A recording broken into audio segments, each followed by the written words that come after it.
welcome back to the College Town Podcast. I'm your host, Sam Roth. Along with me is Derek DeBerger. Hello? You expecting me to say something there? Well, last time you did. But anyway, Okay. We'll just redo it. No, let's keep going. Keep going. No, Power through. I can cut all right, this out. today cut- we're going to talk about so much stuff. Yeah, totally. Football. Yeah, exciting football stuff. Yeah. More information has come out about the Northwestern allegations. Yep. It seems like it's gone through the entire school, basically.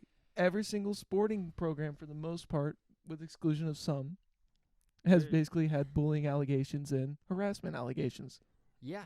Yeah, it's real bad. It's real bad at Northwestern. I think last week we said I don't think Northwestern is the only school that has hazing going on in any of their programs. Oh, no, without It definitely seems like Northwestern has it maybe a little worse than some other schools. You think? I Yeah. mean, at least this is the ones that we know of. Like, it's like when you get caught cheating. Other people cheat, but, like, you got caught. Yeah. So And now the whole school basically is getting caught. yeah, so right now the sports that are involved, some of them have been proven, some of them are just alleged at this point. It's at least football, baseball, softball, volleyball, cheerleading, and I think more, honestly. Yeah. I wouldn't be shocked. Some of it was harassment, and others, they were saying, quote, it was bullying. So, like, I know, Which I think is a form of Right, harassment. right. I know that baseball it said it was bullying by the coaches now, whereas like the football program, it was like harassment by the players, and alleged that the coaches had a part in it. Yeah, so it's alleged that Pat Fitzgerald was directly involved in the hazing. Right. Would kind of, because Pat Fitzgerald did play at Northwestern. Oh, did he? Yeah, he probably got hazed to high hell when he went there. How long ago was he there as like a player? I mean, he was there for Not there, but like, was he like early 2000s, 90s? probably before 2000s. I mean, Oh, he gotcha. was coaching for 17 years. At Oh, okay, Northwestern. yeah. Gotcha. I think he played in the NFL for a little bit. Oh, gotcha. So he's familiar with the culture and is an alum and all those things. So, yeah. What's crazy to me is, like, I've never seen it to where it's spread so vastly through a university before, where all of this has come out about not just one program, but multiple programs within the same university. I don't think I've ever seen anything like that. Yeah, I mean that's. I don't know, honestly. Like, is it a? I don't know. Like, is it? You can say it's like a cultural thing, but usually, like, I feel like programs kind of stick to themselves a little bit for the most part.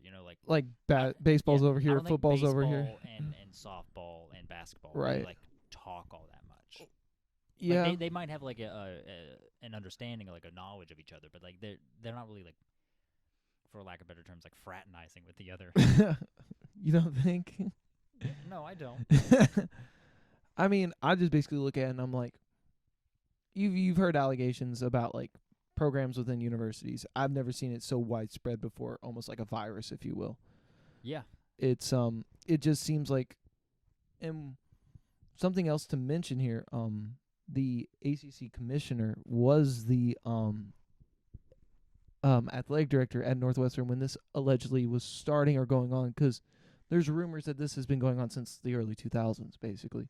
Yeah, since Pat Fitzgerald got there, basically. Yeah, we're basically talking 15, 20 years, almost, basically. Yeah. His And tenure. To answer, so to answer your question, Pat Fitzgerald played at Northwestern from 93 to 97. Okay.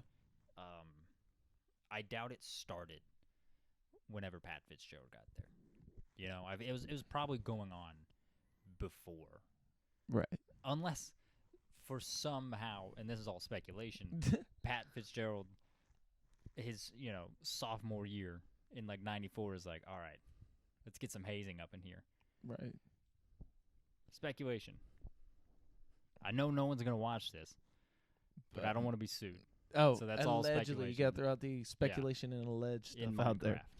Minecraft. Right. I mean, like, I know they fired their baseball coach. They've already fired Pat Fitzgerald. They've already fired the baseball coach. I don't think they fired any other coaches, but I mean Ben Crump, who's a lawyer in Chicago, he's already he is apparently already representing ex-players from football, baseball, and softball. Okay. And he's reached out to at least 50 more players. Mm. And so they have said that they're not suing yet, but they're building a very case. open about how they're putting together a lawsuit. Right. And so like a class action, yeah, or something, I don't know. I don't know what I don't know the exact about legal terms. law, jargon. Right.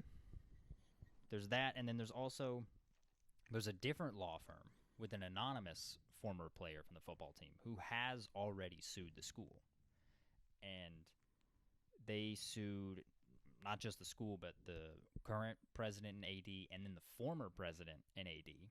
And the former AD is Jim Phillips, who is the ACC commissioner. Yeah, so that's a good look. I don't think Jim Phillips is going to make it out of this. Really, you don't think so? No, not a shot. No, because like at the worst, he didn't know about it. Yeah, 5 different like programs at least under his tenure were involved in serious hazing, and he every year just like signed off like on each coach saying like, yeah, you're doing a good job. Yeah, like they meet the quality check. Right. I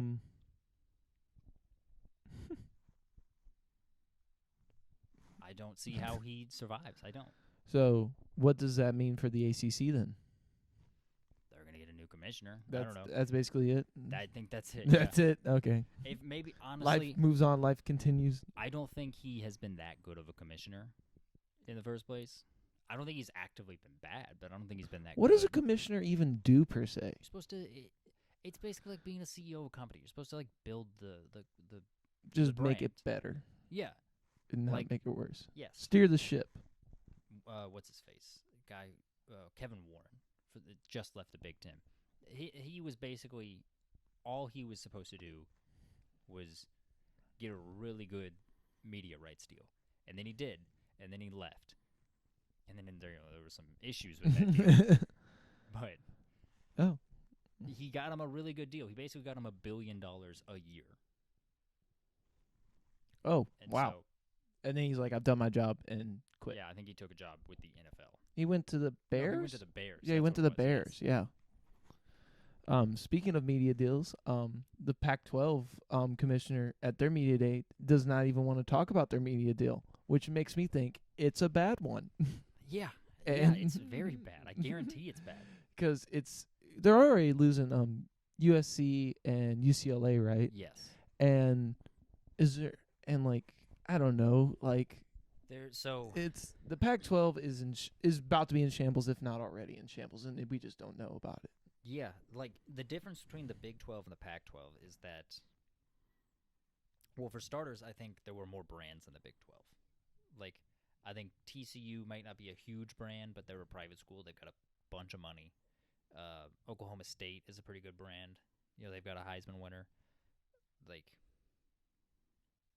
the Big 12 had some good brands, and the Pac-12 has like Oregon and Washington. Yeah, but they don't. They're losing their 2 big ones in LA. Yeah, but outside of Oregon and Washington, it's like they've got Stanford and Cal, which are they're okay. Yeah, you know, they're like decent markets. Yeah, and then they've got Utah, Colorado, who has been good in the past. Arizona State, Colorado's got 2 national championships. Yeah, but I personally think like the Big 12 and the Pac-12 are in similar situations. They're losing 2 of their biggest markets to bigger conferences, and their media rights deals. I don't know when the Big 12 has to go sign for their new rights deal. Pretty soon. Yeah, so I mean, the writing is kind of on the wall. Don't get me wrong, like the Big 12 has at least made steps and brought in like new markets in BYU, Cincinnati, and Houston. I think that's the difference between the two. And I mean, but I think like the Pac-12, it's like, where are you going to be in 5 years? Honestly, I don't see where they'll be outside of like Oregon. There's not really like a big, huge market out there. The thing is, I think with how aggressive the Big Ten has been, I don't think that Washington and Oregon are going to be in the Pac-12 that long. And I also think if the deal, the media rights deal, is bad. It's already been rumored that if it's bad, Colorado, Utah, Arizona, and Arizona State, they're leaving for the Big 12.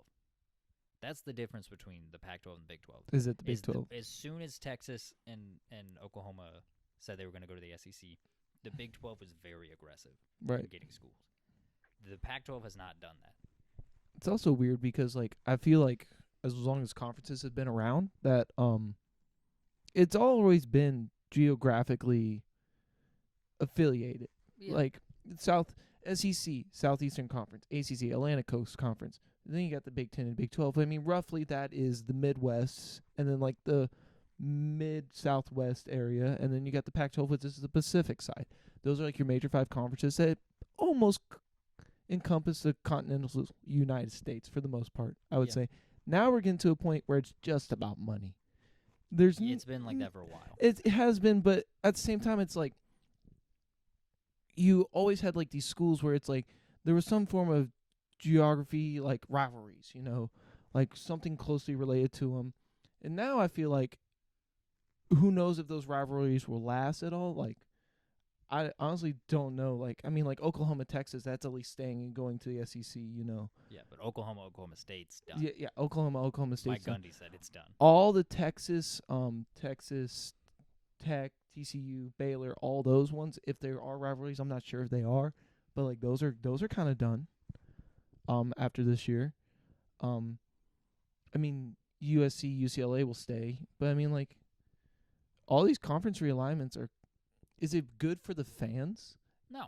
It's all been about money, and it's kind of unfortunate to see, because I mean like, it almost feels like we're moving to this point to where it's not about college sports and like rivalries and like what the fans want to see. It's just gonna be about money, and it's gonna be like this super league, if you will, at some point where maybe all these top teams, you're either invited or you're not. You're either on the inside or you're on the out. And I think it's going to be with like the SEC and the Big Ten eventually. It's going to be like those two, and everything else is not going to exist. We'll see what the ACC. ACC's already talked about disbanding with their whole secret meetings and stuff between those schools.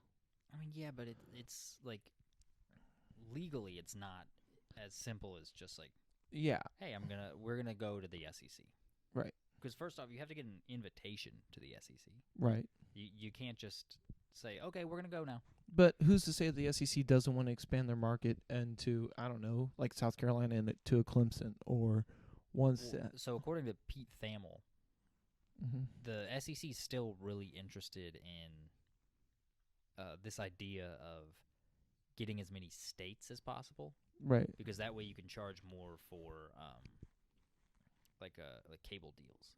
But that, I mean, so he said if that's true, then North Carolina and Virginia are like 1 and 2. Right. On the SEC. That would make sense because they've just got Texas and Oklahoma, and now the highest up there are South Carolina. I believe Kentucky is the highest they're up. Well, they got Missouri too. Oh, Missouri, yeah. But I don't. It's clearly credible. If it's coming from Pete Thamel. It seems like an outdated way of doing it. But again, I don't know how eager the SEC is to expand. Like, they've got Texas and Oklahoma. Those are very good brands. I don't think it's also big markets where the money Texas is. Yes. Oh, absolutely. Yeah, without question. But I don't think they're like, as far as like prestige goes, bringing Florida State and Clemson in would be no-brainers. Oh, yeah. But I don't know if they want to do that necessarily. What's the downside of not doing it? So if what Pete Thamel says is right, then the downside is you bring 2 new schools in that are in states you already have, in Florida and South Carolina. And so there's like no extra like, oh, we're in this market too. And so also the downside is for the schools that are already there. Like, so the Big Ten's they're getting $1 billion a year. Mm-hmm. I don't remember. I believe that the breakdown of like what is gonna go to schools is like and it's like 70 million, I think, Right. per like member school Oh, okay. in the Big Ten. With every school that you add, You have to divvy that up. yes, and so You get a smaller piece of the pie, smaller cut. if you're the SEC, why do you want to make Alabama mad by bringing in Miami? I see. I get that point. That makes sense. And so I don't think it's going to happen as quickly as possible. Or as everyone's thinking, I don't think that it's going to be. I think when it does happen, I don't think it's going to be as aggressive as people are thinking. I think the Big 12 is trying to be. I think the Big 10 is trying to expand pretty aggressively. I think they're probably going after Oregon and Washington, and if I had to guess, they're probably trying to coax Notre Dame. I don't see Notre Dame ever joining a conference in football. I don't see it happening. I do. Really? Yeah, because Notre Dame currently has that deal with NBC Oh yeah, that to where all their home games are broadcast on NBC. Yep. That deal expires either next year or in 2025. I think it's 2025. The Big Ten signed a deal with NBC. I see. So as soon as Notre Dame's deal is up, it goes to the Big Ten. So the NBC is going to start airing Big Ten games. I think NBC is trying to throw their weight around and be like, hey, Notre Dame, just join the Big Ten. You'll get back on NBC. So I think Notre Dame is most likely to join the Big Ten. But yeah. And if not that the Big or the Ten, SEC. Yes, that or the ACC. Those are the only two just conferences. There is a connection there. Well, those are the only two conferences that seem promising of sorts. I mean, you also would keep the Notre Dame USC rivalry alive if they joined the Big Ten. Yeah, but I don't know. I mean, I think just like the conferences, I think Notre Dame's going to try to slow play this too. They're going to try to you know the who's the highest bidder? You know the option style that Wake Forest runs. Yeah. Yeah, they're just going to try to wait until they see what the other the defense is doing. They're going to try to pull it away. I think that's what Notre Dame is trying to do. I think that's what the SEC is trying to do. Yeah. It's unfortunate to see how college football's turning into this as a fan perspective. I mean, the thing is, it's been like this for a while because, like, in 2010, around that time, the Big East tried to add San Diego State. Yeah. Which was ridiculous. Like, the Big East was, like, kind of like a New England, Mid-Atlantic type of conference that had, like, still expanded a little bit weird. Like, it had Louisville. It had some other schools that, like, it had Butler. Yeah. Butler's in Indianapolis. Yeah. So it was already a little bit away from what it originally was. It was a beast of a basketball conference. Yeah, that's what it great. was. It was it was fantastic so much basketball fun. Conference. Yeah, Big Monday. Big Monday was great. And then they tried to add San Diego State. I think that was one of the first dominoes of like, what is happening? We're just trying to get money. We're just trying to see how expansive we can be. Right. And then when the Big Ten added Rutgers and Maryland, that was like, okay. They're trying to get in the DC and New York markets. Like, it's all about money. It's been all about money for a long time. Yeah. It's unfortunate, but it has. Yeah, it has been. Speaking of San Diego State, they're being let back into the Mountain West. Yeah. I'm not fully aware on this, so I'll let you take it. Yeah, so San Diego State is in the Mountain West Conference. It's kind of a lesser conference. Yeah. Yeah. It's like a mid-major conference. It's more known for it's basketball, I would say. Yeah. It is, but like, I mean, they still have Boise. Right. I mean, like, but like Boise wasn't good, hasn't been good in football since like the early 2000s. Yeah, since the Statue of Liberty and stuff like that happened. Yeah, but so I mean, it's a lesser conference, and so they right. With all the turmoil going on in the Pac-12, they thought that they saw an opportunity to leave the Mountain West and go join the Pac-12. And so they informed the Mountain West on June 13th that they were going to leave, anticipating an invitation from the Pac-12. And then on June 30th, when it was the final day for them to have a smaller buyout, because if they left on June 30th or before, it was only $16 million. If they left on July 1st or any day afterwards, it was $32 million. Oh, so basically double. Yes. They never right got their before invite. they never got their invitation from the Pac-12, and so they were like, "Wait, no, we want to be back in. We want to be back in." On second thought, yeah, that, yeah, I didn't hear too much about this, so I think it's. I mean, it wasn't a huge story, but Yeah.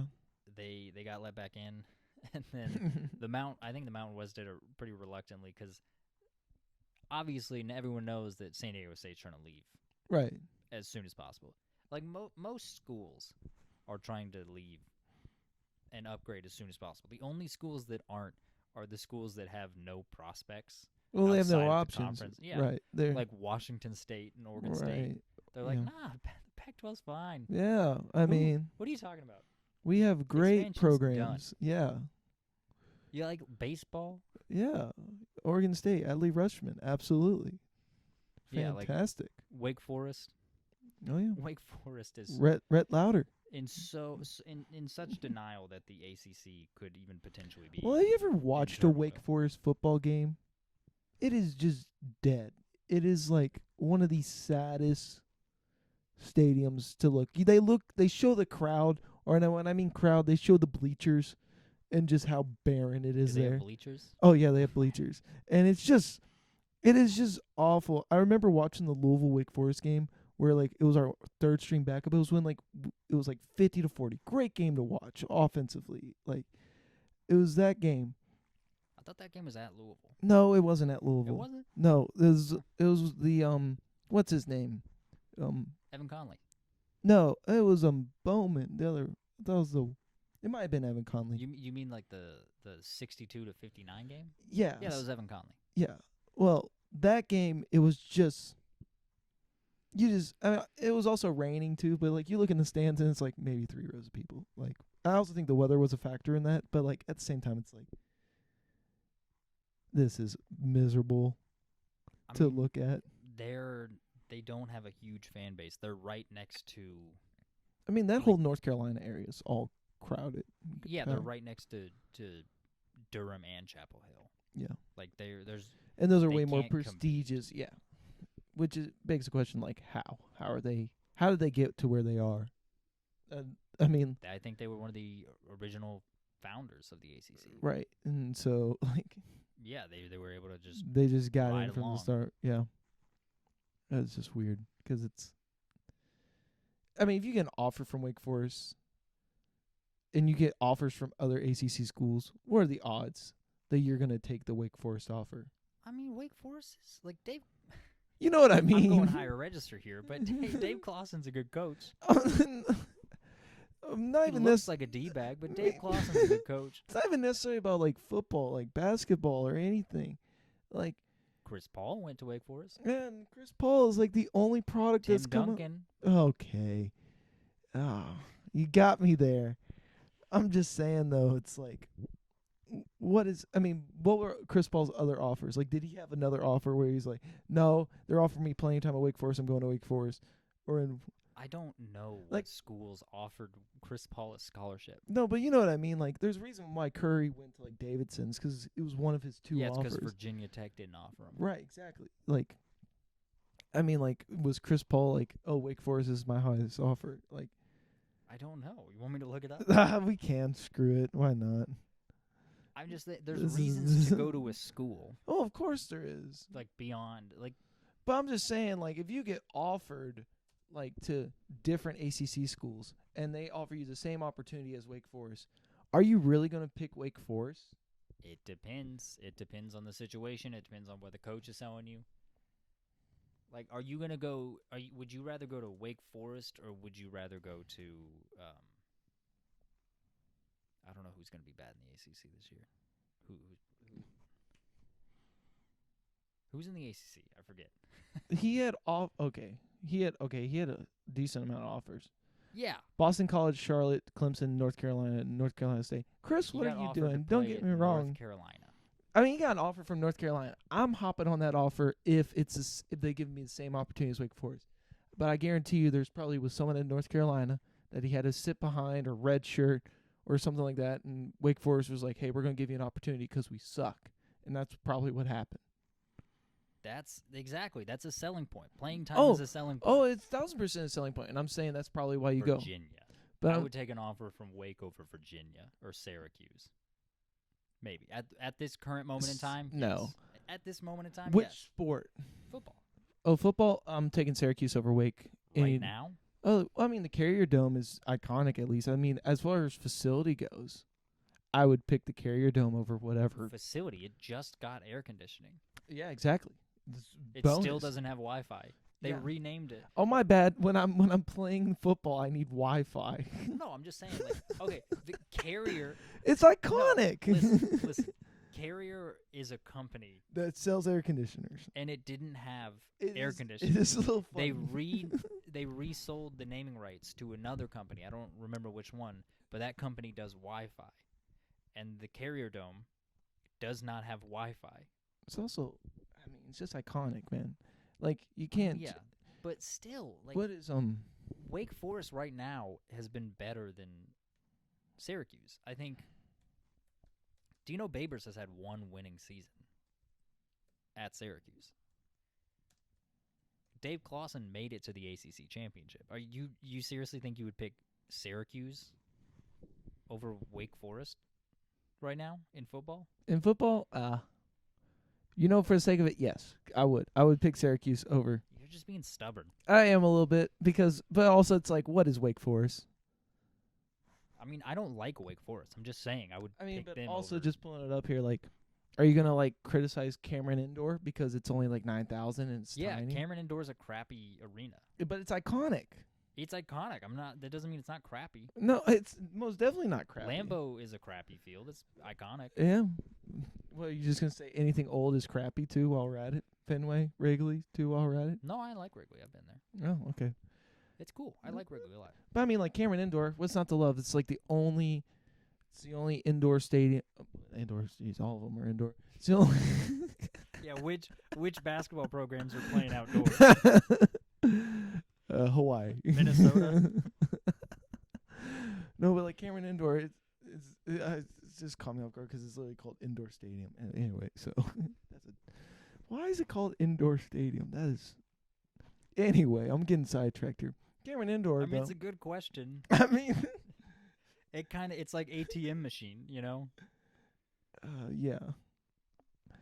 But like, back to what I was saying about the Duke Crazies surround the entire court, and I've always found that very cool, and it provides a level of advantage for the home team. And I don't think any other college team, like maybe Maryland kind of does it a little bit, but I can't think of many college programs where they let the students just fill the entire lower bowl, and they say, season ticket holders, you're in the upper bowl, and we want I want to say like Pitt did it for a little bit, where they had the lower bowl, Maryland, Duke. I'm trying to think of what other schools had it to where like the whole lower bowl was just students. I could not tell you. Other than Duke. You know for a fact Duke does it. I mean, yeah. Which I think is cool. What were we talking about? Wake Forest being better than. Oh yeah. Okay, Syracuse. in like basketball, would you go to Wake Forest over any other ACC school? No. Exactly. I didn't say I would go to Wake Forest over any other school. Any other ACC school. We're just talking I ACC. didn't say that. I'm saying it right now. Wake Forest is the runt of the litter of the ACC. I mean, they're there. I don't know. They have crappy colors. They kind of suck. I don't think they have bad colors. Yeah, they do. What is it, like a black and gold? That's not. It's like a brown too, though, isn't it? It's like a tan they have in there. It's gold. It's black and gold. Yeah, those are good colors. No, it's not. You don't know what you're Steelers talking colors. about. Steelers suck. No, Steelers are yellow.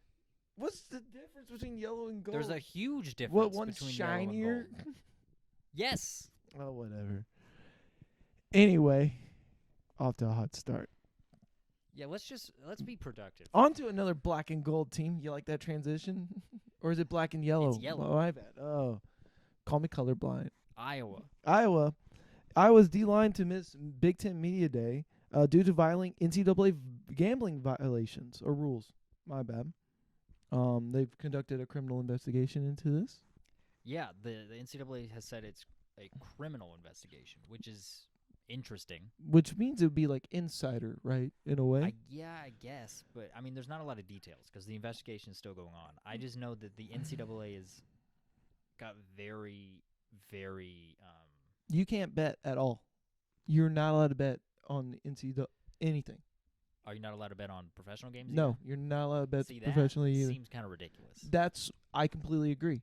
I think it is completely ridiculous.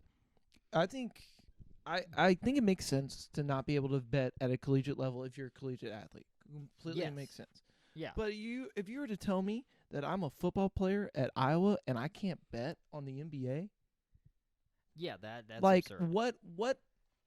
Yeah, I read that yesterday about that.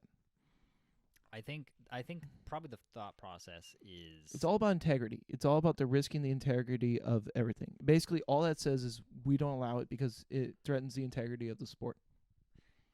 But it doesn't. And it undermines it, according to them. It does. NCAA is stupid. I hate them. Hot take. I hate the NCAA. I don't think that's hot at all. I think that's pretty mild. That's boiling hot. Well, let me tell you. Hat. I mean, like. That's a hot take right there. I mean, like, it's a hot take, huh? Yeah, that's a hot take. I just don't understand, like, why you can't bet at all being a collegiate athlete. Like, you can't bet at all. If they find you betting. Like, I think it's different than what the NFL has found.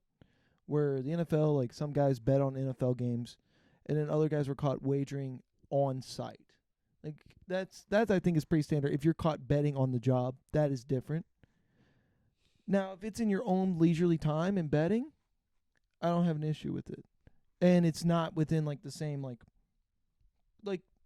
don't bet collegiate sports. I think that's wrong. If you're a collegiate athlete, don't bet collegiate sports. That's too close. Even closer is betting within your own sport. Yeah. And even closer is being like a Pete Rose and betting on your team. That is completely wrong. In Pete Rose's defense, he never bet against his team. In Pete Rose's defense, he shouldn't have. And not in Pete Rose's defense, he should have never bet it at all. Because he can affect the outcomes of those games. But he did try real hard to win. He was the manager. Confident. He bet on his teams when he was a manager and a player. He bet in favor of his team. I don't care who he Never bet it for. against. It doesn't matter. Also, hot take. It's not even that hot. Pete Rose is a piece of shit. Should he be in the Hall of Fame? Yes. Is he a piece of shit? Yes. Are we going to that? I mean, in episode 2? I mean, I could care less about. I'm a Reds fan, as we all can see here. Pete Rose, steaming dog pile of shit, horrible human being. Could he hit the shit out of a baseball? Yes. All right, man. Anyway. I just think I don't have a problem with the NCAA not allowing their athletes to bet on any collegiate sport. I really don't have a problem with that. Because the thing is, so let's say... Where would you draw the line? I mean, let's say, like, you're a gymnastics athlete. Right. I don't think you should be able to bet on football games simply for the fact that you could go to that school, you could know some players, and be like, hey, throw it. I made this bet. Keep that in mind. Miss that tackle. I think more often than not, people are not going to go along with that, but it's definitely a possibility that you don't want to risk. Well, I could tell you, like, at least before NIL, it was very easy to influence players with money to get them to throw games. There was the famous, what's his name? Arizona State basketball player that threw games or moved the spread or whatever. It was. I'm not sure. I don't know about I watched a documentary on I Africa. don't deny that it's real. Oh gosh, I just watched the documentary like not too long ago. I forget his name. I don't know, but I think I don't have any issue with a college player, especially if it's like cross sport, like a college football player betting on baseball games in the MLB. No, I have no I issue don't. with Yeah, that. that seems all that is to me is them trying to just the NCAA that is trying to just flex their muscle and say like you can't do this because we say so. Right. Like I they're just agree. holding on to whatever power they have left. Right. I think it's one thing to do it collegiately. I think that's where you have to draw the line because once again, they could have connections, know people, whatever. Are you a gambler? Oh yeah, I gamble, but I mean, like, I only gamble legally in the state of Kentucky that is allowed. So basically, I just do horses right now. It has become legal, but it won't. Nothing will happen until like December when all the The fall they said. It might be fall or whatever when It's in Kentucky where we are. Gambling just became legal in like May or April. Yeah, Sports it's gambling. It's going to become legal in the fall. They're shooting for the fall because of football. Right. Which would be great. I would love to bet some spreads.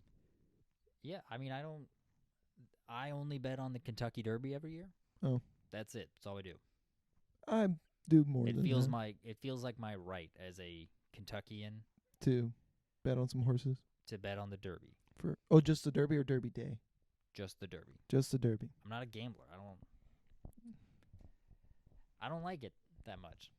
I do it. I literally, in my mind, betting on the Derby is just throwing away money. I mean, it could be. Yeah.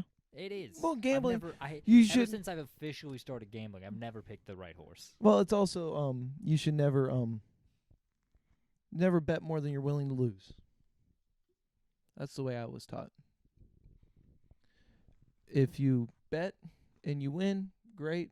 It's a bonus. If you bet and you lose, you should expect it. Well, don't gamble, kids. Gamble responsibly is what I would say. Don't shoot dice outside of gym class. Do whatever the hell you like. You ever shot dice before? I've never shot dice. You don't know how to shoot dice? I mean, I know how to shoot dice. I've never done it, though. Oh, okay.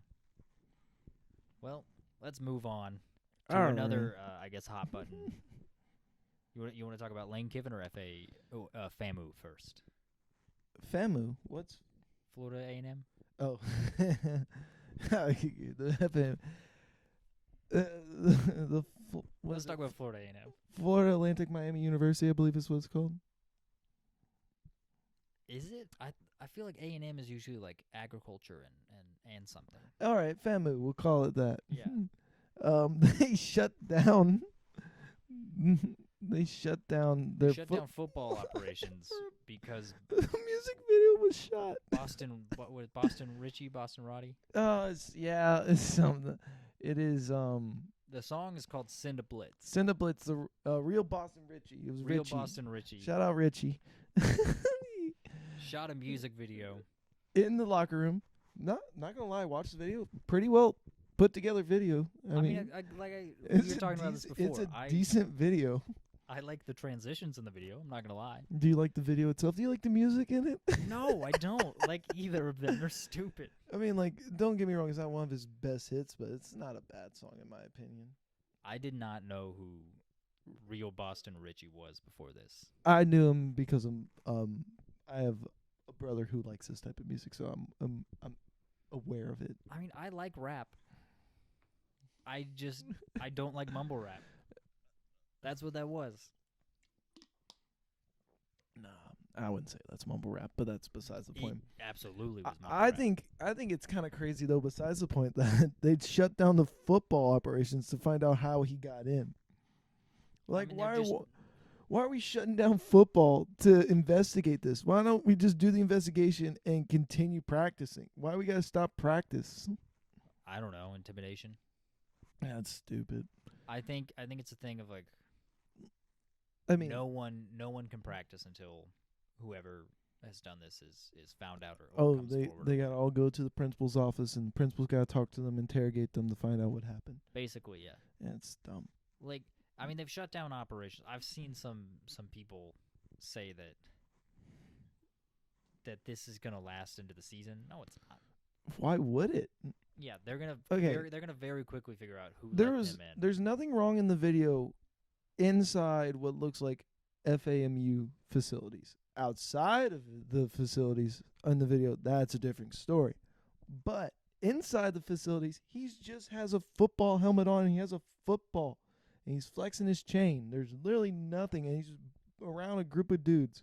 There's nothing. I mean, the worst thing is, like, they use the Nike and FAMU logos, which is, like, trademark infringement. But, because I guarantee you, Then monetize Boston the Richey video. did not pay. Then monetize the video off of him. I'm just saying, that is something. Like, what are we doing here? I don't know. I don't think it's that bad. I think it's more of a silly thing. It's so silly. It's Very silly. It's so stupid. I'm a little upset that they didn't go on the field for the music video. It was probably so goddamn hot. I mean, they could have gone at night. And then turn on the lights. Turn on the floodlights. Why not? It would have been a They got in dope. the locker room. It would have been a dope shot if they found a way to turn on the lights at night, and you should have done it. Hey, Yeah, imagine. Let's picture this. Let's picture this part of the music video. hey, Richie, you run it back and you They're turn like- on the floodlights. They're on the 50-yard line, on the logo. light on the logo, on the Rattler, Oh yeah, Rattlesnake, whatever I think it's Rattler, maybe. I'll take your word for I'm it. not sure. We beat them in basketball this year. This is one of our 4 wins. They're on they're on the snake. Lights come on. Zoom in, like real quick, tight zoom in Little From- tight shot zoom. from like the scores deck, Oh, there you go. and then they're just there. They're rapping. There you go. That's a way to start the video right there. Little intro to Right? it. Oh yeah. Why didn't they have you direct it? What happened? I wasn't in Florida. You didn't get the call? No, Dang, that's unfortunate. but I- I mean, it's not that bad. I The get- worst thing you is and- like the potential trespass. You and Boston Richey are definitely the combo I see in the future. You think so? Oh, absolutely. You think it's gonna be like a Childish Gambino, Hero Murai type of situation? I know one of those people. You don't know Hero Murai? I do not know who He's a you are. director. Oh, okay. He directed a lot of his videos. He directed This Is America. Oh, He- gotcha. he's also a director and producer. He was a director and producer for Atlanta. The show. Gotcha. You ever seen that show? I have not. Very good show. I don't really watch shows. Yeah, I know. Yeah, we've talked about this. You've recommended me like 7 shows, and I've started like half of them and stopped them halfway through. Yeah. Yeah. So watch Fargo. I made 1 season through it. You should watch it. It gets pretty good, I'm told. Fargo's a very good show. Fargo is one of my favorite shows. Let's see, Fargo, Breaking Bad. Also one of the greatest shows of all time. I I've think. gotten like 5 episodes into that and stopped it. This is a good show. I don't have an issue with the show. It's just time. I just don't have time to like sit down for an hour and watch a show. I'd rather watch, The Tour de France. or like the Reds. Yeah. Hey, Tour de France is great. Shout No, out, I like the shout Tour out, de France. I like shout out Iowa. Eunice Vindigo for winning it for a consecutive year in a row. Vingegaard. Vindigo. It says, even though it's spelled guard, it's pronounced go. He's from Danish. Beat Tadej Pogacar. He's from Danish. Yeah, he's from Danish, man. He's from the Danishes of Denmark. Danish. He's a pastry. Anyway.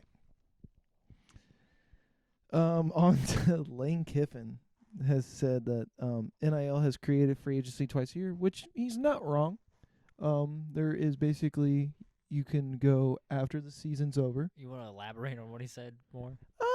He basically just said that he hates the current situation. He wants there to be more regulations within the NIL sphere, because basically you don't know what your team is until more or less after spring ball. Because you can basically go into the transfer portal after the season's over. You have all that time to figure out teams, and then you go into spring ball, and then if you don't like it in spring ball, you can leave again and then enter the portal, and then you have basically till summer. You only really have like 2-3 months with a team before you really know what your team is and what you're working with as a coach. And I can see how that can be frustrating. At the same time, though, I don't want a player ending up in a wrong situation because he was told something, and then they're like, "Ha, we got you. You're with us for the whole year." You know. Yeah, I think a lot of what he said. I think a lot of what Lane Kiffin said was There was a mix of he sounded like the old guy in the room, Yes and no. and then also he did make a solid point. I get what he's saying. I think, as inept as the NCAA is, I think they need to have some regulations in place for NIL. Namely, like, I don't think. I think this is both on the NCAA and the collectives that are putting together these deals. I don't think players should be able to leave in the transfer portal in December. Let's say they go to Penn State. They're there until the spring. They leave. They go to Ole Miss, and then collect multiple paychecks to do so.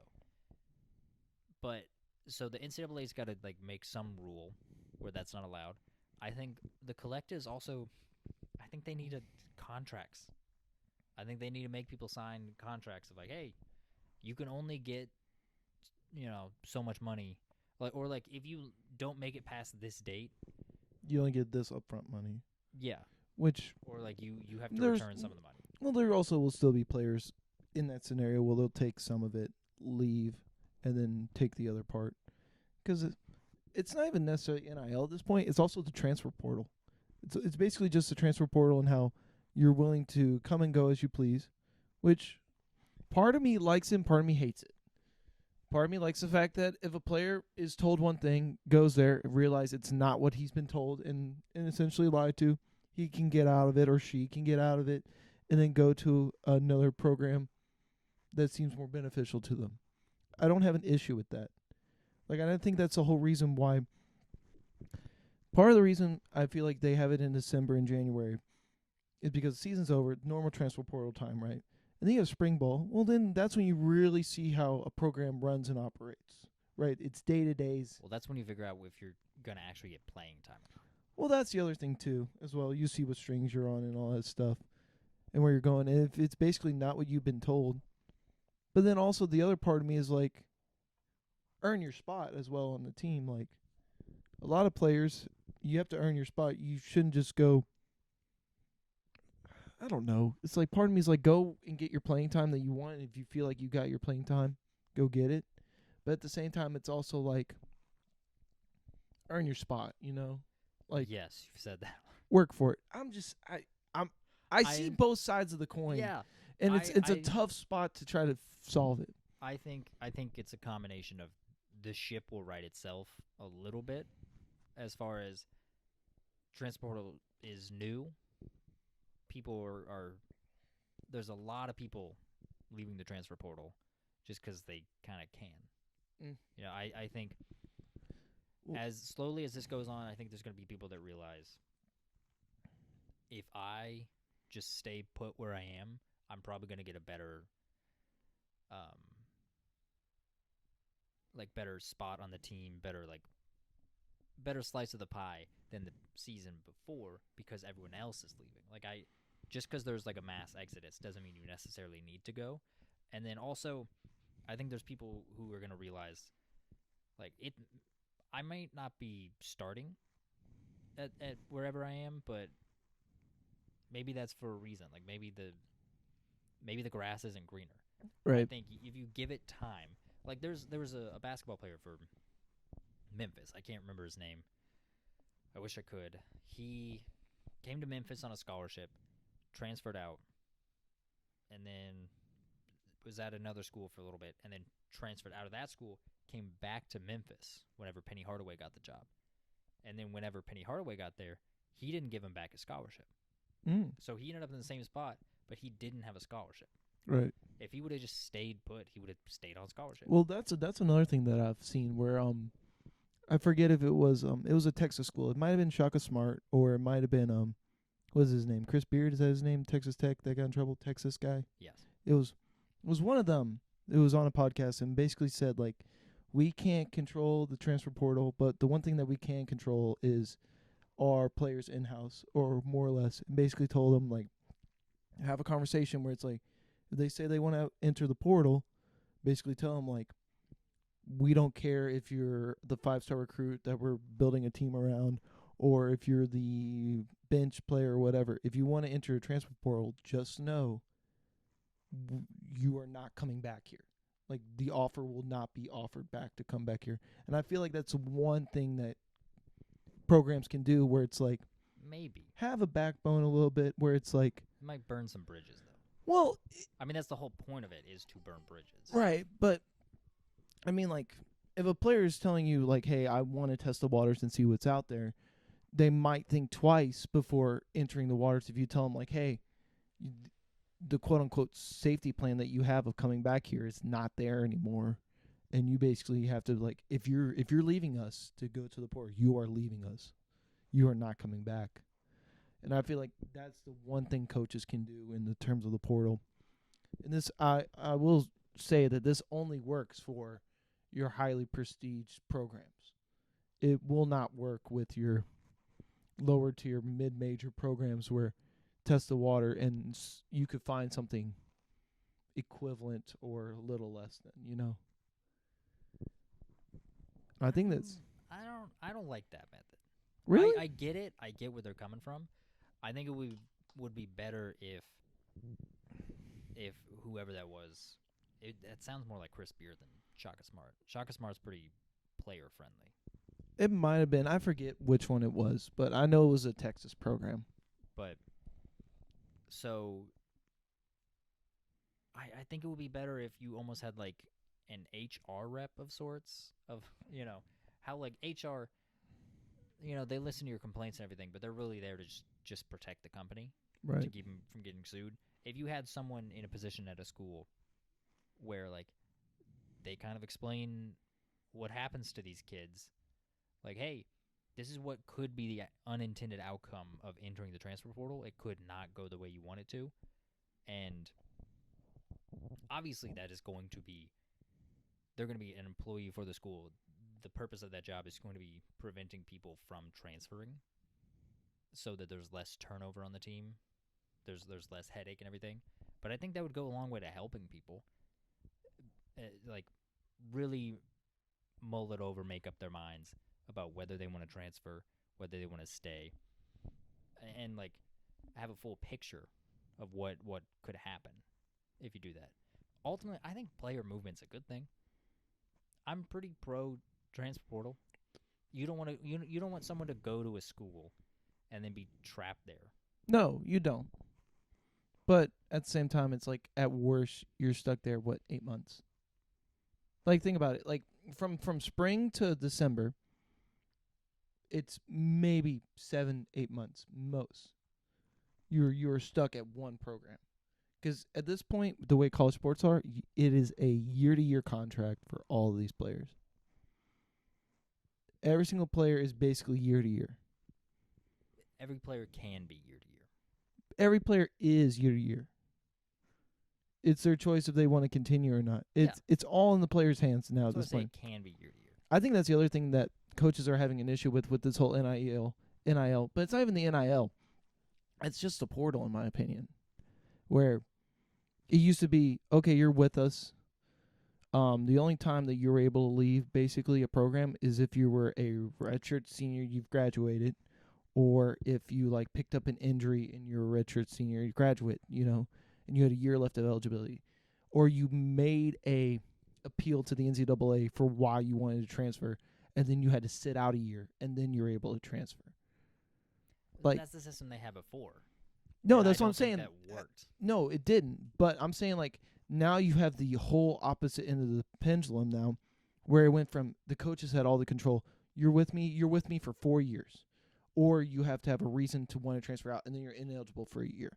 Now it's basically to where the coaches have little to no control over the amount of money these players are getting, as well as, like, with the portal as well. And I think a lot of it has been a effect on them, and now they have to be like, oh yeah, I love NIL, and when in reality some of these guys absolutely hate NIL. Well, yeah, it's because they don't have all the power anymore. No, absolutely, it's a power struggle now for some of these coaches, and it's flipping on their heads. I think the NIL collectives can do something with that, because, like, let's say someone, what you're trying to, because coaches can leave whenever. Yeah.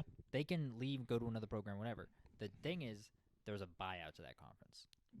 To contract. Yeah, I got you. Yeah. So whenever, like, someone leaves, let's say Lane Kiffin leaves Ole Miss to go to Northwestern. It's not going to happen. That'd be but funny. Let's say. Yeah.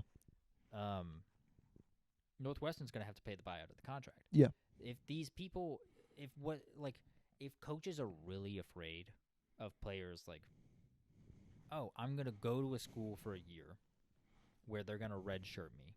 I'm just going to get my NIL money, and then I'm just going to enter the transfer portal, go somewhere for the spring, transfer out in the spring, get my NIL money from 2 different schools. If that's what coaches are really afraid of, I don't think that's happening that much. Not that much, but it is happening. I mean, sure, maybe. But I mean, yes, I think it is happening in some cases. But Right. I don't think it's happening that often. But also, if you're really afraid of that, have these collectives, like, working, like, when they're bundling together, like, NIL packages for players to come into a school, have them put buyouts in it. Like, if you leave after your freshman year, you got to pay a certain amount of money. Like, if you... Now, here's the issue with that is, like if are you going to get that recruit with that buyout in there? Or are they just going to go to the other place that doesn't have that buyout? I think what's going to happen is if that starts happening, if NIL collectives start writing buyouts, like if they start drafting up contracts and then they start having buyouts in the contracts, I think that what is likely to happen is it's going to fly under the radar until the first person tries to transfer out, and then they have to pay that buyout. And they're going to be like, well, I didn't know I had to pay a buyout. And they're like, well, it was in the contract. And then it's going to be a big thing where they're like, well, I didn't even know I had a buyout in the first place. And it's like, well, you should have read the thing.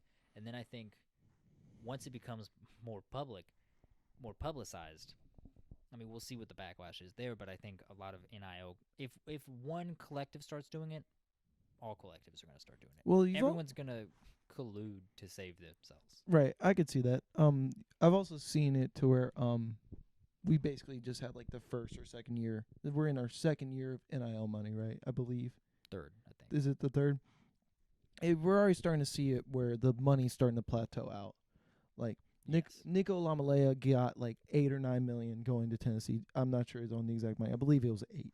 I mean, it's the reported money, yeah. Right, reported. He got 8 million. I don't think any player is ever going to get anything close to that again, in terms of like one player is going to get that straight out of high school. I think the money's going to plateau out where, and we're already starting to see it to where it is where players are getting less and less offered to them. And like, because before it was the reported money coming out of like 8 million, 6 million, 5 million for all these players. I believe Pierce Clarkson for us is somewhere in the 7 figures he got to go to Louisville. I think part of that is I think a lot of those numbers were not accurate. Really? Yes. Well, so there was an ESPN article where they asked a bunch of schools if they could present forward like records of NIL,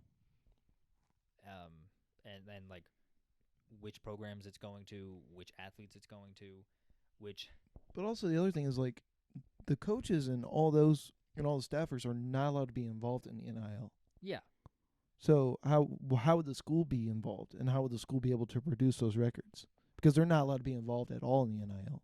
See, that's the other weird thing about NIL is that you're allowed to coach the guy, you're allowed to try to teach him about NIL and what to stay towards, what to stay away from, but you can't be involved with any of the numbers or anything along the negotiation table, even though you want that guy.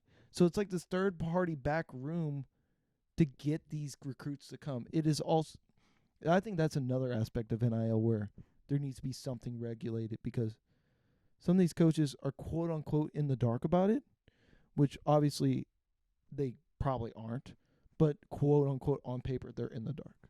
Yeah. I mean, it's true. Like, I don't know how ESPN got their numbers, like, directly from the schools. I mean, you could see, like, the schools having knowledge of it at the very least. They Like, have to. I don't think it's an issue if the schools have knowledge of what the NIL deals were Like some NIL I mean, deals of athletes. you can't tell me a booster is going to give a player $8 million and then the coach be like, yeah, I don't want this player. It's just that's not going to happen. You know? I'm not saying that. I'm just No. saying, like, I think the schools can know about it. Right. And it not necessarily be A violation or whatever. I think it's not necessarily a problem. If Also, the what would the NCAA even do if they found out that a coach knew? You know? Right now, nothing. Right, exactly. That's the other thing about it where I don't think it would be an issue. But so with the ESPN article it found is that whatever schools were saying players were getting, they were not getting. Oh. They were getting much, much lower amounts. So I think what the problem is, I think it's a combination of there is a plateauing of what collectives and boosters and whoever are willing to pay players to go to a school. But I think there's also, I think the numbers in the beginning a lot of times were fake. They were very much exaggerated. Boosted to get the headline, get the clicks. Yes, to get people to say, like, oh. Wow. Like, I want that money. Yeah. Well, I want to go to that school to get that money. And then I think they had the issue of players were going to those schools and asking for those crazy deals. Right.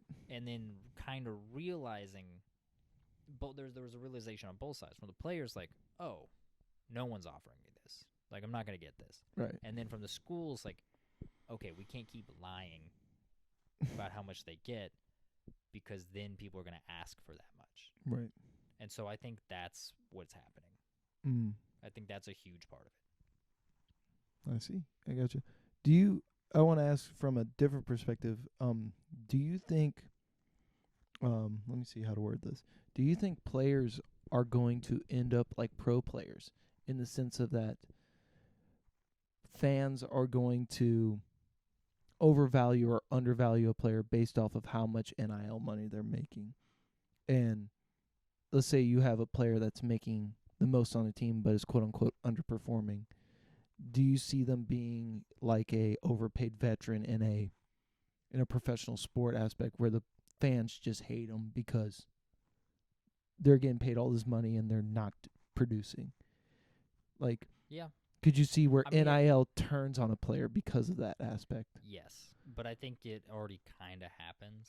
Like whenever there's a really highly rated recruit And that just doesn't live up to the hype. Yeah, shout out James Quick. I didn't say that. I didn't hear anything. Well, Anyway. He is, I mean, that's a perfect example. Anyway. Your silence is loud. Look, it already happens. I think you're right. It's just going to happen in those circumstances as well. I think it's more likely to happen for like a returning player. I could totally see a 6-year-old man being at a game. 60. Okay. Well, I don't think men I are could see a 6-year-old man. No, 60-year-old. I said 60-year-old. I could see a 6-year-old man being like, I could do that for $500,000. I could sit on the bench and get paid $500,000. What the hell is he I could totally see that from fans and stuff and the heckles and stuff. If a player doesn't pan out, it probably will happen. I'm not denying that. Also, probably puts like a target on players' backs as well. Sure. Kentucky has a law with their NIL. Really? That's not allowed to be public information. Really? The only people that can be privy to that are the player receiving the NIL, the whoever is giving the NIL money, whoever's sponsoring the booster them, or whatever, yeah. and then the university. Gotcha. Maybe coaches are involved too. I don't remember. Isn't that great because they passed that law to help the University of Kentucky. Little did they know. Boy, is it not helped them that much. It is improving the University of Louisville's football program tremendously in terms of our recruiting class. Yeah. We'll see how it pans out. Stars don't always mean everything, but they can hurt. Definitely don't hurt. No. I mean, Alabama and Georgia got a lot of 5 stars. Yeah. And they're pretty damn good at that football. Yeah. Yeah. Well, what a segue, huh? How about that? Alabama and Georgia now.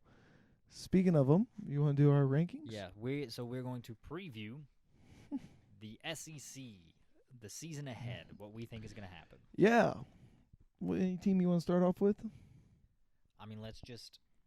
Do you want to start off with our predictions or the actual media preseason? Sure, let's see the media predictions. Okay, so there's a whole lot of people, by the way, that vote on these. Really? Like a lot, yeah. Georgia, no shock, is predicted to win the SEC East in the final year of divisions in the SEC. Georgia got 265 first place votes for the East. Okay. That's so much.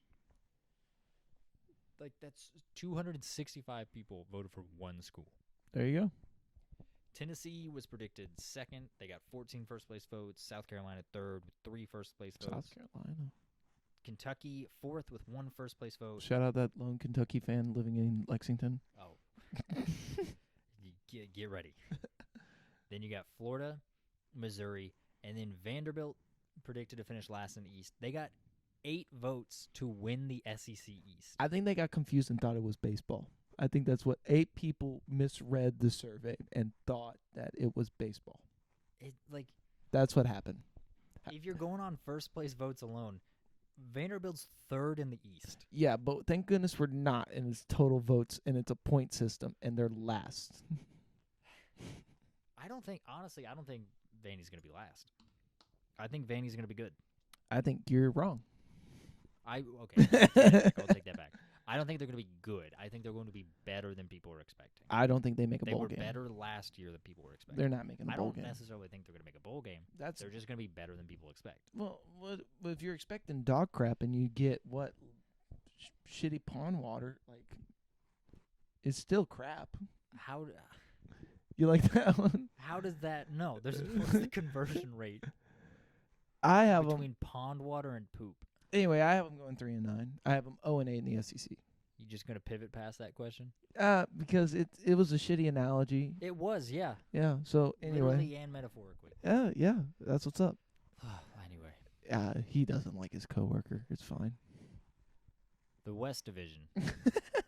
For the media preseason polls, Alabama was predicted to win. They have 165 first-place votes, followed by LSU with 117 first-place votes, Tennessee with 1 vote, Ole Miss, and then Arkansas with 3 votes, Auburn 4 votes, Mississippi 1 vote, Mississippi State 1 vote. Ole Miss is the only one that doesn't have any. Did you say Tennessee? You mean Texas A&M? Did I say Tennessee? Yeah, I think you did. Texas A&M. Texas A&M has 1 vote. Yeah. Ole Miss is the only one without any first-place votes. Yeah. I mean, I don't think they're going to win it. They play. I mean, I have them 3rd in the West. They might be good. I don't think they're going to win it. They play LSU, Alabama, and Georgia. Yeah, I have them 5-3. Those are my 3 losses for them. I think they're the best of the rest of there. Yeah. This is the best part. So the overall predictions for champion is winning the the SEC as a whole. Georgia has the most votes, followed by Alabama and LSU. Vanderbilt is 5th. Actually 4th. They're tied with Tennessee. Must be some great drugs down in Nashville. They have 5 people predicting that they're going to win the SEC. 5 people have said that Vanderbilt is going to win the SEC in football. Once again, they were just looking at the wrong survey. Look, they're going to shock the world, okay? They're going to shock not those 5 people. They'll definitely shock me. If Vanderbilt Anchors down, baby. If Vanderbilt Anchors wins up, the SEC, I don't know. I'll streak naked down the street if Vanderbilt wins the SEC. It won't happen. You gonna do that? Yeah, I'll do You're it. You're gonna promise right now? Yeah, absolutely, because it won't happen. What street? Yeah. I don't know. You pick the street. I could care less about the street. It doesn't matter because it's not gonna happen. I'm gonna pick in front of a playground. Oh my God, you're awful. Anyway, I love the excitement for Vanderbilt. There's no excitement for Vanderbilt. Just there 5 seems people to be who are on a some. coke binge like Vanderbilt. 8 people. Oh. 8 people think they're going to win the East. Ooh, good on. Yeah, no. What does Vanderbilt have going for them other than engineers and baseball? They've got a good law school. Oh, is it a law school? I thought it was an engineering school. They've got a lot. Oh, They got a lot of it's a good institution. Send your kids there. Just don't go watch the football because it won't be good. I think they're going to be better than you expect. I think I have them last in the East, and I don't see it changing. Go ahead. What are your polls? What do you got? Oh, my polls? All right, so in the East, I got – this is a fun one because I would like to have fun with it. I've got Tennessee. I got Tennessee going 7-1 in the SEC, only lost to Alabama. And then next I got Georgia, 7-1. They're only lost to Tennessee, which is the reason why Tennessee is above Georgia. And then I got South Carolina 5-3, Kentucky's 4-4, Florida's 3-5, Missouri's 1-7, and Vanderbilt's 0-8. That's my East. I've got Vanderbilt winning more than one game in the SEC. I got them winning 0 games. I got Vanderbilt. Actually, no, I don't have them winning more than one game. I have them winning one game in the SEC. Yeah. And it's maybe against Missouri or like maybe. Yeah, I said Missouri. Yeah, which is fair. I think that's fair. I have Missouri 1-7. And their one win for me is against Vanderbilt. I think that game could go either way. Outside of that, I think both these teams are not that good. Missouri was hard to pick because they. I don't know. They're one of those programs that's not fun to like think about right now because they got Eli Drinkowitz as their coach. He is just like kind of average. I mean, the last time they were good, I want to say it was like Drew Lock. They weren't that good with Drew Lock. I'm just saying that's the last time they were kind of relevant. The last time they were really good was when they had. I don't remember who their coach was. It was like when they first entered the SEC. Oh, They gotcha. won the SEC East 2 years in a row. Oh, And then their coach retired, and they've never been anywhere near as good as since. I gotcha. But Yeah, so what are your predictions for the East? for the East, I had Georgia. Here, I don't know if it helps if you see mine and see the teams. Not really. Oh, I wrote it down. oh, you wrote it down. I wrote it down like on several pages. Oh, I mean, I've got Georgia winning the East gotcha. pretty handily. I got them going 12-0 in the regular season. I've got South Carolina at 6-2 in the SEC. South Carolina 6-2. I got Tennessee at 5-3. I got Kentucky 4-4. I got Florida 2-6. I got Vandy 1-7, and I got Missouri 0-8. We have pretty similar ones. The only thing that I think is drastic is I have Tennessee 7-1, and you have them 5-3. Yeah. You have them losing to, I take it, South Carolina, Georgia, and Alabama. South Carolina. I've got them beating South Carolina. Huh. So who are your 3 losses for Tennessee? Georgia, Alabama, and Texas A&M. A&M. Yeah. I don't know. We'll get to the West, but yeah. I just don't think – I think Tennessee's going to take a step back. I think South Carolina could be better. They could be about the same. I think South Carolina's probably going to be better. Yeah. Spencer Rattler Kentucky- figuring it out. I don't know about Kentucky. I really don't know about Kentucky. I have them at 8-4. I see them winning all their games out of conference, unfortunately. I did put them at 8-4 as well. I could see 7-5. I mean, all of I their won 7-5, but I see them Yeah. 8-4. all Yeah. their non-conference games outside of Louisville are jokes. I mean, Stoops he's He's a good coach. he's Bill Snyder. No, he's a good coach. He's Bill Snyder. No, he's a good coach. All he does is schedule cupcakes. And then Louisville. Well, to And be he's fair, forced to schedule Louisville. you don't really have to schedule a hard program when you're in the SEC. The strength of schedule is already there in the 8 games that you play in the But SEC. they've been going against the SEC East, which is the lesser of the two divisions. I mean, And they've had they got, one or two winning records in the SEC. well, if you look at it, I mean, outside of Missouri and Vanderbilt, I wouldn't say Florida's a give me, South Carolina's a give me at all. And Tennessee and Georgia, I think, are legit this year, according in my thoughts. I think Tennessee's going to take a step back. They lost Hendon Hooker, and Yeah. they lost Jalen Hyatt. Which, I mean, yeah, they've got weapons. Yeah, they do. Tennessee, they got a good scheme, but like, I don't know. I think it might have been a little bit of a flash in the pan. I'm not entirely I'm sold excited. on Tennessee. I'm high on Tennessee. We'll see. I think they got a veteran defense. I think they'll be good this year. All right, the West. You want to go first with the West, or you want me to go? I'm curious how you feel about Florida's outlook. 'Cause Florida? I got Florida going like I got Florida 3-5. I got them 5-7. I was have them making a bowl game. I got Florida at 4-8 total. Yeah, I mean we're pretty much there basically. Yeah, one game apart. We both don't see them making a bowl game this year. Yeah, I think they're going to take a step back without Anthony Richardson. Yeah, shout out AR-15. Yeah. Yeah. Shout out AR-15. Yeah. I mean, I don't know. I don't know about Billy Napier. He did really well at Louisiana. Right. He was very good at Louisiana. Mm-hmm. I don't. Raging Cajuns. Yep. I don't necessarily think that. I don't know if he goes 4-8 or 5-7. I don't think he needs to be in the hot seat. No, his stick won't be on a head, or his head won't be on a stick. Jeez, my analogies have definitely been. won't be on a head either. No, I don't think so. I think, if you're a Florida fan, I don't know what you're expecting from this guy, but I don't think you should expect much. I don't know. It's the first season. It takes time to build something. Season. Still, second season. It takes time to build something. Yeah, especially considering I don't follow Florida that closely. Apparently Dan Mullen was not great at recruiting. I can see that. But, I mean, I don't know. I just don't think I think they're going to take a little bit of a step back. I think they could be good in the future with Billy Napier, but I'm not sure. Mm-hmm. All right, I'll go in the West. Okay. I've got Alabama. Right. I got them going 12-0. I have them 10-2. Two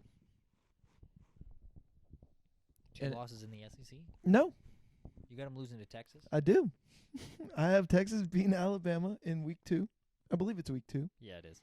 And then At Alabama. Yeah. I just want to have fun with this one. But what's funny is I have them winning the West. Can I just mention that? I have them 10-2 winning the West because they'll beat LSU. But I have them, I don't know, I just have them falling to a random team. I didn't really pick a team. I just have them falling to a random team in the SEC. They don't really do that, though. Nick Saban doesn't, he wins the games he's supposed to. I mean, I suppose, but I don't know. I just have them. Part of me is like, I don't see LSU winning against them. And then I have them losing to Texas, and I have them losing. Now, if they beat Texas, then yeah. But I just have them losing to a random team. Could be an Ole Miss. Could be an Arkansas. You think Arkansas is going to be good this year? I have Arkansas below Ole Miss at 4th. I have them going 4-4. I got Ole Miss at 4-4. I got Arkansas at 4-4. Yeah. I do have Ole Miss beating Arkansas, though. Yeah, I have Ole Miss 5-3. I have Arkansas 4-4.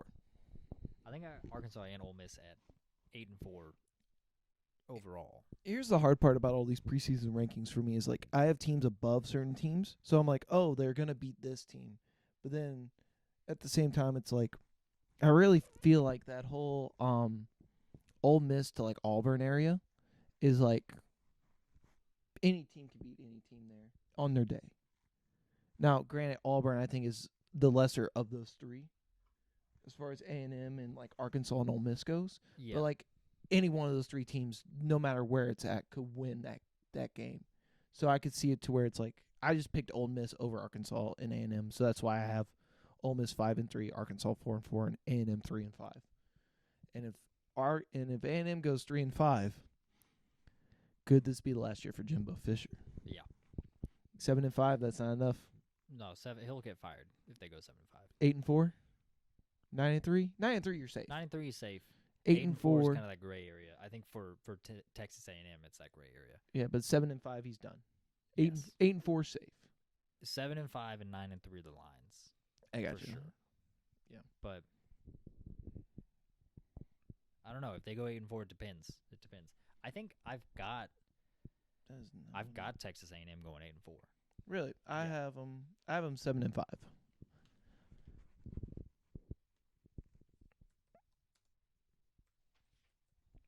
I think Texas A&M is going to be good. I think they've got a lot of, like, they had that good recruiting class. Their over under right now is 8.5 for their wins. I have the under. According to this, they have them losing to Miami, Arkansas, Alabama, Tennessee, South Carolina, Ole Miss, LSU, which last I checked, that's more than 4 losses. So I'm not sure about that. But the over under's 8.5. So 1, 2, 3, 4, 5. This one has a potentially losing 6. I don't see Miami beating. No, Texas I don't see him. It's at Miami, but I don't see it either. Bob Petrino's going to throw all over Miami. I don't know if Miami is. I don't know how good they're going to be. I mean, I know they've had good recruiting classes past couple of years since Cristobal's been there. Yep. I just don't know. I don't know. First off, I don't know anything about their transfer class. I don't know if Miami had a good transfer class or not. I don't know either, man. We'll dive into that when we get into the ACC, That's though. true. We will do that. Who do you got winning in your little fantasy land? Do you got Tennessee or Alabama? I didn't really pick a winner. Tennessee or Alabama. In this, okay. So if you're going 7-1 with Alabama and 7-1 with Tennessee over Georgia, that means you've got Tennessee beating Alabama. No. That's how it has to work out. No, it doesn't. Let me explain. Because they play each other and they play each other. So I have Tennessee beating Georgia. I have Tennessee losing to Alabama. So it'd be Tennessee versus Alabama. Oh, yeah, I guess you're right. Because I have Alabama beating LSU, but I have Alabama falling to a random team. So with Alabama falling to a random team, it's just fun. I was like, 4-7-1 teams in the SEC. Just make it chaotic for the people trying to pick the playoffs while we're at it. Because then it adds that whole element of like, well, if Tennessee lost to Alabama, they get the rematch against Alabama, but Alabama's 10-2, but they make it, and Georgia doesn't, but they're 11-1. Their only loss is to a really good Tennessee team. But then like Alabama wins like the championship. Do they go with 10-2? But then Georgia's only loss is it's just fun. It caused for chaos. Yeah. And then like LSU's on the outside looking in because their only losses to Alabama, but the Alabama just won the SEC. It's just fun. You got Alabama winning it all? It's between Tennessee and Alabama for me. Well, because that's the way I drew it up. I don't know who wins that final game. Just for fun and to change it up, I'm going to go with Tennessee because it's different. I've got Alabama winning the SEC. I could totally see it. I think they're going to beat Georgia. I can see it. I think there's 4 teams that could win the SEC this year. Yep. I think there's 4 legit teams that could win it.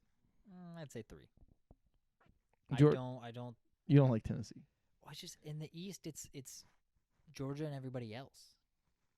Yeah, but then I like Tennessee this year. Watch this blow up in my face. They'll go like. I think it will. They'll go like 9-3 or 8-4. Look, I'm not confident about my predictions either. I just did it. Oh, I'm not confident either. I'm just having fun with it at this point. How cool would it be though to have 4 SEC teams go 7-1, and it's just a roundhouse of where all of them beat and lost to each other. And then I just threw in like, Texas will beat Alabama. Why not? Week 2, why not? Okay, so if there's an 11-2 SEC champion, yeah, are they going to make the playoffs? Yeah, why wouldn't they? Okay, let's say. See, let's say there's a 11-1 ACC champion. There's a 12-0 Big Ten champ. There's an 11-1. If Texas beats Alabama, I feel like they're gonna do pretty well in the Big 12. So let's say 11-1 for Texas, 11-1 for Oregon. It really just comes. comes. 4 11-1 teams in other conferences. You think an 11-2, a 2-loss Alabama team who is the champion is going to win. You think they're going to make it over Georgia, who's only one loss? Yeah, because they beat the team that beat Georgia. Okay. But you really think that at 2 losses they're going to make it over? If they win the SEC championship, yes. At 2 losses, yes. If they don't win the SEC championship at 2 losses, they're not in. Now, I think, like, for example, like... Okay. What conference do you think is getting booted, if that's the case? ACC. You think if Florida State goes 11-1, wins the ACC, their only losses to LSU? Do you think Florida State's getting booted? Depends on multiple things. I mean, like, that is a week 1 loss. Or is it week 11? No, it's week 1. Yeah, week 1. It's a Sunday night game. I just don't see how you boot an SEC team. Like, it's going to be By SEC. not winning enough? That's how you boot them. No, but you don't. Like, the SEC champion has never not made the playoffs. You know what I mean? Okay, well, there's a first for everything. I know, but, like, the way I look at it right now is I have, I think my predictions right now are, like, for fun, it is, like, USC, Michigan, Tennessee, and then, like, it's between, like, the Texas and the Florida State. But, like, if Florida State falls anywhere in the ACC, they're not. I don't see them making it. Like, they lose to LSU, and then they lose again. Done. They have to be near perfect. Like, I don't see an ACC team making the playoffs this year. I just don't think the ACC is that strong. Like, I don't see a Notre Dame. I don't see a... Notre Dame's not ACC. No, but I'm just saying. I was getting there. Okay. I don't see a Notre Dame. I don't see a ACC, a Clemson, or Florida State making it. I think it's really... I think it's... as long as USC doesn't fall, they're making it. I think the Big Ten champion makes it, the SEC champion makes it, and then it's between, like, that Big 12 champion and how they did, and then, like, the ACC champion. It's basically going to be those 5 teams, and then one of them's going to fall short, and it's going to be, like, who has the 2 losses.